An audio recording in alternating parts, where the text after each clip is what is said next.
কুল হুয়াল্লাহু আহাদ আল্লাহুস সামাদ লাম ইয়ালিদ ওয়া লাম ইউলাদ ওয়া লাম ইয়াকুল লাহু কুফুয়ান আহাদ। আল্লাহ পাক বলেন, হে নবী আপনি বলুন, আল্লাহ এক এবং একক, তার কোনো অংশীদার নাই, তিনি বেনিয়াজ, তিনি কাউকে জন্ম দেন নাই, তাকেও কেউ জন্ম দেয়নি। আকাশ আর জমিনে আল্লাহর সমকক্ষ কেউ নাই, কেউ নাই। তিনি এক এবং একক।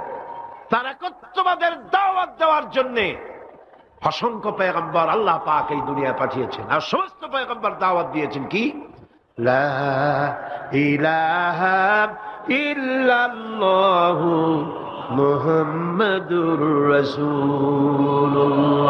সবাই দাওয়াত দিয়েছেন লা ইলাহা ইল্লাল্লাহ, লা ইলাহা ইল্লাল্লাহ, লা ইলাহা লা ইলাহা ইল্লাল্লাহ। কোন ইলাহ নাই, কোন আইনদাতা নাই, কোন বিধানদাতা নাই, কোন শাসনকর্তা নাই, আল্লাহ ছাড়া কেউ নাই। বলেন সুবহানাল্লাহ।